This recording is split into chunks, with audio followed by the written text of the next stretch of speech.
আল্লাহ বলেন, ও দুনিয়ার মানুষ, বড় মোহাব্বত করে তোমাকে আমি বানিয়েছি, বড় মায়া করে বানিয়েছি, তোমাকে বড় আদর করে বানিয়েছি, বড় ভালোবেসে তোমাকে আমি বানিয়েছি। যেইভাবে প্রয়োজন ছিল তোমার গঠন প্রণালী দেওয়া, ওইভাবে তোমাকে আকৃতি আমি দিয়েছি। আমি সর্বোত্তম আকৃতি তোমার ভিতরে দান করেছি, যেটা আমি দুনিয়ার মানুষ তোমাকে সনদ দিই কার না দে, আমি আল্লাহ তোমাকে সনদ দিয়ে দিয়েছি, সার্টিফিকেট পর্যন্ত দিয়ে দিয়েছি। সার্টিফিকেট দুনিয়ার মানুষকে আমি শুধু মৌখিক দিয়েছি তা নয়, কুরআনুল কারীমের মধ্যে কিয়ামত পর্যন্ত মানুষ পড়বে। কুরআনের সাথে মুহাব্বত যখন একজন মানুষের হয়ে যাবে, ওই মানুষটা যখনই কুরআন পড়বে তখন পড়তে পড়তে খুঁজে পাইবে লাকাদ খালাকাল ইনসানা ফি আহসানি তাকওয়িম। আল্লাহ বলেন, সর্বোত্তম আকৃতি, সর্বোত্তম চেহারা, সুন্দর চেহারা দিয়ে আমি আল্লাহ তোমাকে আমি সাজিয়ে দিয়েছি। তোমাকে আমি যত সুন্দর করে সাজিয়ে দিয়েছি, দুনিয়ার কোন মাখলুকাতকে এত সুন্দর করে আমি সাজাই নাই। তোমার জন্য আমার যতটা মায়া হয়, দুনিয়ার কোন মাখলুকাতের জন্য আমার এই পরিমাণ মায়া হয় না। দুনিয়ার কোন মাখলুক ধ্বংস হোক আর বেঁচে থাকুক আর ধ্বংস হোক, সেটা আমার কিছু যায় আসে না। কিন্তু বান্দা, তুমি যখন আমার সাথে গাদ্দারি করো, তুমি যখন আমার সাথে নাফরমানি করো, আমি তোমাকে ধ্বংস করে দিতে চাই, আমি তোমাকে ধ্বংস করতে চাই। আমার গজব তোমার পিছনে দৌড়াইতে থাকে। পরক্ষণে আমার তোমার প্রতি এ পরিমাণ মায়া মুহাব্বত জেগে ওঠে, যে মায়া মুহাব্বতের কারণে আমি আল্লাহ সঙ্গে সঙ্গে গজব তোমার কাছে পৌঁছানোর পূর্বেই আমি তোমাকে রহমতের চাদর দিয়ে বেষ্টনী দিয়ে দেই। গজব পৌঁছানোর পূর্বেই তোমাকে রহমতের চাদর দিয়ে বেষ্টনী দিয়ে দেই। আর তোমাকে আমি বারবার করে, তুমি যখন একটার পরে একটা অপরাধ করতেই থাকো, অপরাধ জগতের মধ্যে যখন তুমি থাকো, আমি আল্লাহ তোমাকে আমি কোরআনের ভাষায় তোমাকে আমি ডাকতে থাকি, ইয়া আইয়ুহাল ইনসান।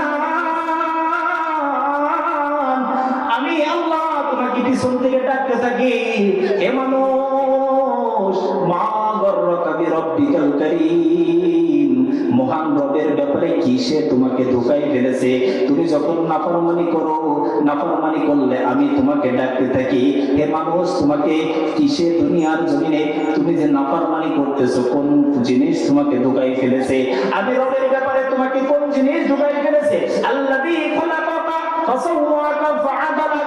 দুনিয়ার কোন মানুষ তো তোমাকে বানাই নাই, আমি আল্লাহই তো তোমাকে বানিয়েছি।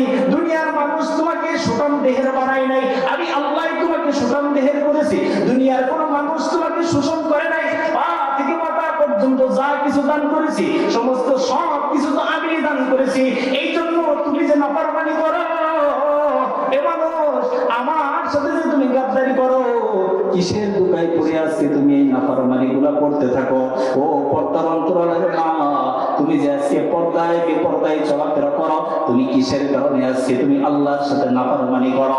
ও পর্দার অন্তরালের মা, নিজের জীবনের পরিবর্তন তোমার এখনই সময়, এখনই সময়। আল্লাহ কেমন যেন এই দুয়াইয়ের মুসলমানদেরকে, মানুষদেরকে ডাক দিয়ে বলে, আলাম ইয়াতি লিল্লাযীনা আমানু আন তাখশা কুলুবুহুম লিযিকরিল্লাহ ওয়া মা নাযালা মিনাল হক। আল্লাহ এই দুয়াইয়ের সমস্ত মানুষদেরকে কেমন যেন ডাক দিয়ে বলছে, নারী হোক, পুরুষ হোক, যুবক হোক, যুবতী হোক, বিরুদ্ধে যেই হোক না কেন, আল্লাহ কেমন যেন এই কোরআনের ভাষায় তাদেরকে ডাক দিয়ে বলে, হে দুয়াইয়ের মুসলমানেরা, হে দুয়াইয়ের ঈমানদাররা, এখনো কি তোমাদের সময় হয় নাই? আলাম ইয়ানি লিল্লাযীনা আমানু, যারা ঈমানদার তাদের কি এখনো সময় হয় নাই? আন তাখশা কুলুবুহুম লিযিকরিল্লাহ ওয়া মা নাযালা মিনাল হক। আল্লাহর পক্ষ থেকে যে সমস্ত সত্য বিধানগুলো নাযিল হয়েছে, ওইগুলো মেনে নিয়ে জীবনকে পরিবর্তনের সময় কি এখনো তার জিন্দেগিতে আসে নাই? আল্লাহর পক্ষ থেকে যে সমস্ত সত্য বিধানগুলো নাযিল হয়েছে, যেই হক বিষয়গুলো নাযিল হয়েছে, ওইগুলোর প্রতি ভয় ভীতি অর্জন করার সময় কি এখনো অর্জন হয় নাই? দুনিয়ার মানুষ, এখনই তো সময়, এখনই তো সময়। এই ময়দান থেকে আমি ফিরতে পারবো কিনা আমি বলতে পারি না, ওই বাগেরহাট পর্যন্ত যাইতে পারবো কিনা তাও বলতে পারি না, মাহফিলের মধ্যে কোন একজন শ্রোতা বাড়িতে পৌঁছাইতে পারবে কিনা তাও বলতে পারো না, ফজরের সময় তুমি উঠতে পারবে কিনা তাও তুমি বলতে পারো না। নবী বলেন, ইদা আসবাহতা ফালা তানতাজিরিস সাবাহ ওয়া ইদা আমসাইতা ফালা তানতাজিরিল মাসা। ও দুনিয়ার মানুষ, তুমি যখন সকালবেলা তুমি দেখবা তুমি জীবিত রয়েছো, তুমি মনে মনে এই আশা করো না সন্ধ্যা পর্যন্ত তুমি জীবিত থাকবা। তুমি যখন দেখবা ইদা ওয়াইদা আমসাইতা ফালা তানতাজিরিস সালাহ, আর যখন তুমি দেখবা সন্ধ্যার সময় তুমি এখনো আল্লাহ তোমাকে জীবিত রেখেছে, তুমি মনে মনে এই চিন্তা করো না সকাল পর্যন্ত তুমি জীবিত থাকবা। যার কারণে তুমি এই কথা বলো না নামাজের দাওয়াত তোমাকে দেওয়া হোক আর না হোক, এই জামানায় এমন কোন জায়গা নাই যে জায়গার মধ্যে কোরআন ও হাদিসের বাণীগুলো পৌঁছায় না। তোমার কাছে যে সত্য বিধানগুলো আল্লাহ তাআলা তুলে ধরেছেন কোরআন ও হাদিসের মাধ্যমে, স্পষ্ট কথাগুলো আলেম ওলামারা দিলে তোমাদের সামনে প্রকাশ করে দেয়, ওইগুলাকে তুমি মেনে নিয়ে জীবন যাপন করো। তুমি কোরআন পড়তে জানো না, তাতে গিয়ে জীবনে যতটুকু শুনেছো এতটুকু মানো, কিছু শোনো আর না শোনো এতটুকু তো শুনেছো। গুনার কাজ, যে কাজ করলে গুনাহ হয় ওই অশ্লীল কাজ জীবনে তুমি করো না, আর যেই কাজ করলে সব হয় ওই কাজকে তুমি ছেড়ে দিও না। এইটুকু তো শুনছে মানুষ, শুনছে না? কিছু বুঝুক আর না বুঝে, আমি আপনি তো বুঝি যে কোন রাস্তায় পড়লে আমার লাভ হয়, কোন রাস্তার মধ্যে ব্যবসা পরিচালনা করলে আমার লাভ হয়, এইটা বুঝি। কিন্তু একেবারে যে হাদারাম একজন কিছুই বোঝে না হাবা, ও কিন্তু বোঝে যে কোন রাস্তায় হাঁটলে ওর লাভ হবে, ও বোঝে। কিন্তু এখনো পর্যন্ত নিজের মনটাকে এখনো পর্যন্ত তুমি পরিবর্তন করতে পারো নাই। নফসের পরিবর্তন না করার কারণে এই নফসে আম্মারা তোমাকে এত পরিমাণ ক্ষতি করছে, শুধুমাত্র গুনার দিকে তোমাকে ডাকছে, এত পরিমাণ গুনার দিকে ডাকে, সকাল থেকে সন্ধ্যা পর্যন্ত গুনাহ করা। আমি প্রায় বলে থাকি একজন মানুষ নেকির কাজ করতে করতে ক্লান্ত হয়ে যায়, নামাজ পড়তে পড়তে ক্লান্ত হয়, রোজা রাখতে রাখতে ক্লান্ত হয়, তাসবিহ পড়তে পড়তে ক্লান্ত হয়, কোরআন তেলাওয়াত করতে করতে ক্লান্ত হয়, কিন্তু কোন একজন মানুষের জবান থেকে আজও পর্যন্ত শুনি নাই যে হুজুর গান শুনতে শুনতে ক্লান্ত হয়ে গেছি, গুনার কাজ করতে করতে ক্লান্ত হয়ে গেছি, যাত্রার মধ্যে বসতে বসতে ক্লান্ত হয়ে গেছি। কোন একজন মানুষের জবান থেকে আজও পর্যন্ত এই বাণীটা শুনতে পারি না। এটা আমাদের সৌভাগ্য না দুর্ভাগ্য? আরো জোরে বলে দুর্ভাগ্য। এই জন্য এখনো সময় নিজে নিজের জীবনকে পরিবর্তন করো। কারণ কি? ইলাল্লাহি মারজিউকুম জামিআ, আমাদের সকলকে ফিরে যাইতে হবে কার কাছে? জোরে বলেন, আরো জোরে বলেন, কার কাছে? একদিন আল্লাহর আদালতে আমার আপনার দাঁড়াইতে হবে। ওই দিন যদি আমি নাফরমানি চেহারা নিয়ে যদি আমি আল্লাহর সামনে দাঁড়ায়া যাই, আমি কি জবাব দিব? কি জবাব দিব? ওই দিন আমি কি জবাব দিব এখনো পর্যন্ত ঠিক করেন। দুনিয়ার কোন একজন মানুষ যদি অনুসরণ করে, কোন একজন মানুষ যদি কোন একজন মানুষের কথাকে যদি মেনে নিয়ে চলে, মনে করেন এলাকার গণ্যমান্য মাতুব্বার যারা রয়েছে তাদের কথা কিন্তু সমাজের মানুষগুলো মেনে নেয়, এটাই বাস্তবতা। হ্যাঁ, সমাজের ভিতরে নেতৃত্বে স্থানীয় যে সমস্ত ব্যক্তিবর্গ রয়েছে তাদের কথা মানুষ মেনে নেয়, এটাই কিন্তু দুনিয়ার বাস্তবতা। ওই দুনিয়ার এই সমাজের কোন একজন মানুষ যদি অপকর্ম করে ফেলে, এলাকার ভিতরে কোন একটা আইন পাস হয়ে গেছে যে এই কাজ করলে তোমার এই রকম শাস্তি হয়ে যাবে, এলাকার মানুষগুলো মিলে যদি কোন একটা শাস্তির ফয়সালা করে দেয়, এলাকার ওই মানুষরা চিন্তা করে না না সব কাজ করবো, আমার ওই কাজটা করা যাবে না। কারণ কি? লোক সমাজের ভিতরে আজকে যেমনি ভাবে মানুষ একত্রিত হয়েছে, ওই পুরা মিটিং এর ভিতরে আমাকে যখন উপস্থিত করা হবে, উপস্থিত করে আমাকে লাঞ্ছিত অপমানিত অপদস্থ করা হবে, এমনকি আমার উপরে মারধর হতে পারে, আমার উপরে মানুষ চড়াও হতে পারে। এই লাঞ্ছিত অপমানিত অবস্থা আমি সহ্য করতে পারবো না, যার কারণে এমন কোনো অপকর্মের কাজ করা যাবে না। ঠিক দুনিয়ার কোন একজন মানুষ যদি চিন্তা করত যে আমার আল্লাহ আমাকে কোন অবস্থার থেকে আমাকে আনছে, এমন একটা সময় ছিল মানুষ আমাকে একটা কাপড়ের ভিতরে ধরছে, একটা কাপড়ের ভিতরে আমাকে ধরছে, ধরার পরে আমি নড়তেও পারি না, চলতেও পারি না, ডান কাত হতে পারি না, বাম কাত হতে পারি না, উঠতে পারি না, বসতেও পারি না। আমার ছিল না কোন প্রকার জ্ঞান বুদ্ধি বিবেক, কোন প্রকারের কিছুই ছিল না। আজকে আমার আকল বুদ্ধি দিয়ে আমি সব করতে পারি। যেই দিন আমার জন্ম হয়েছিল ওই দিন এমন কোন বিবেক বুদ্ধি ছিল না, যে বিবেক বুদ্ধির মাধ্যমে আমি চিন্তা ভাবনা করব কোনটা আগুন আর কোনটা পানি, এইটা বাছাই করার মতো ক্ষমতা ছিল না। আজকে তুমি তোমার জুলুমের হাতকে মানুষের দিকে সম্প্রসার করে দাও, আর তুমি যে নিজের হাতকে তুমি সম্প্রসার করে দাও। আমার একটা দিন ছিল যেই দিন ফালালাকা ইয়াতুন পুলিশ, সেই দিন তোমার হাতকে তুমি সম্প্রসার করতে পারতে না। পালা এলাকা রিজলম তামসি, তুমি তোমার পাকে ওই দিন তুমি চালাইতে পারতে না। যেই পা দিয়ে আজকে তুমি নাফরমানি করার জন্য তুমি চলতেছো, গুনার পথের দিকে তুমি হাঁটতেছো, ওই পা তো জন্মের পরে তোমার তো ক্ষমতা ছিল না যে তুমি তোমার হাতকে, জুলুমের হাতকে সম্প্রসার করে দিবা। তুমি তোমার পাকে সামনের দিকে অগ্রসর করবা, তুমি তোমার জেহেনকে কোন প্রকার অশ্লীল কাজের দিকে তুমি খাটাইবা, তুমি তোমার জবান দিয়ে কোন প্রকার কোন মিথ্যাবাদ কথা হোক, অন্য ভিন্ন কোন প্রকার কোন কথা হোক, সেটা তুমি বলবা। এমন অবস্থা তো তোমার ছিল না, কিন্তু আল্লাহ তোমাকে আস্তে আস্তে করে ওই ইসলাম থেকে উঠাইতে উঠাইতে আস্তে আস্তে করে তোমার জবানকে চালু করে দিয়েছে। আস্তে আস্তে করে পা দিয়ে দাঁড়াইতে পারত না, আল্লাহ তোমাকে দাঁড়ানোর অবস্থা বানিয়ে দিয়েছে। হাত দিয়ে ধরতে পারত না, তুমি আস্তে আস্তে করে ধরা শিখছো।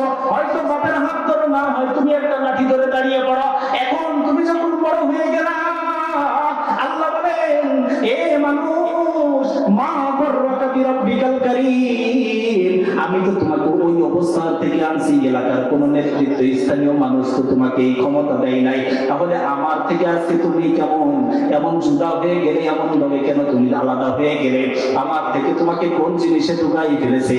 নিজে নিজে কোন একজন মানুষ যখন বালিশের মধ্যে মাথা দিয়া নিজে যখন চিন্তা করবে, এই চিন্তা ভাবনা যখন করতে থাকবে, আল্লাহর কাছে আমার দাঁড়াইতে হবে।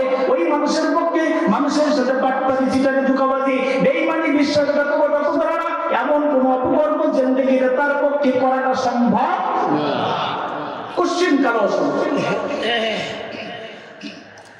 কোশ্চিন কেন ওই মানুষের পক্ষে সম্ভব না। তাহলে আল্লাহ তাআলা আমাদেরকে সূরা মায়েদার 105 নম্বর আয়াতে কারীমার মধ্যে স্মরণ করায়া দেন।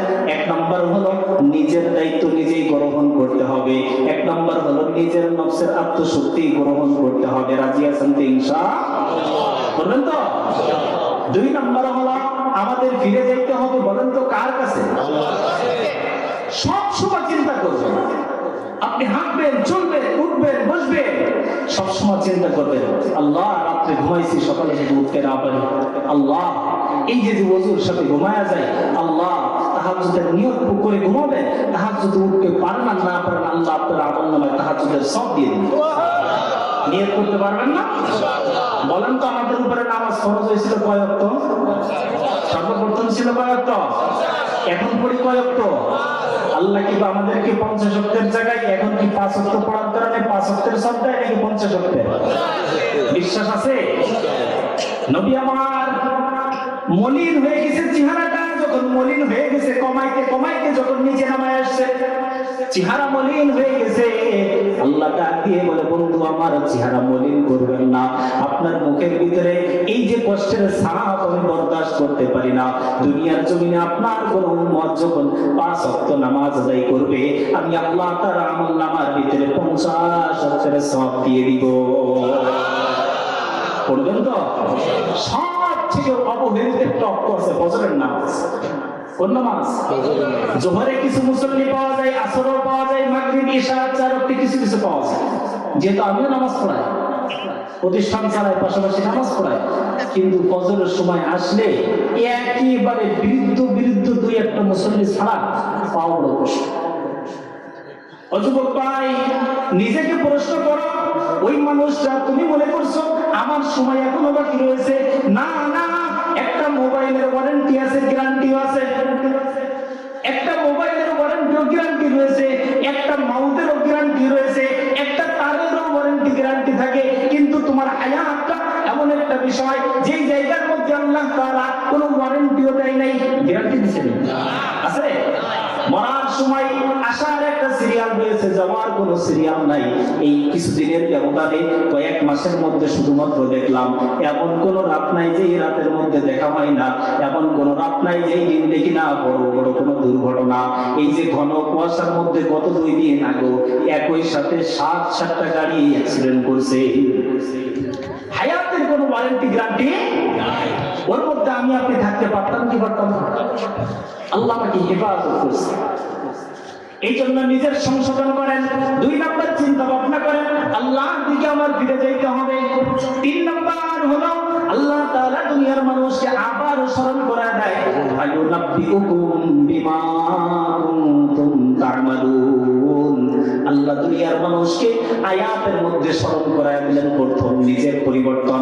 এক নাম্বার হলো নিজের পরিবর্তন, দুই নাম্বার স্মরণ করায় দিলেন যে এই নিজের পরিবর্তন জীবনের ভিতরে যদি তুমি করতে না পারো, তুমি মনে করবা আল্লাহর কাছে তোমার ফিরে যাইতে হবে, এটা তুমি মাথায় রেখো। সুতরাং তুমি যখন এটাকে মাথায় রাখবা, নিজের পরিবর্তনটা এমনিতেই হয়ে যাবে। আবার আল্লাহ তাআলা আমাকে আপনাকে বুঝার জন্য আবার বলেন, ফায়ুনাব্বিউকুম বিমা কুনতুম তা'মালুন।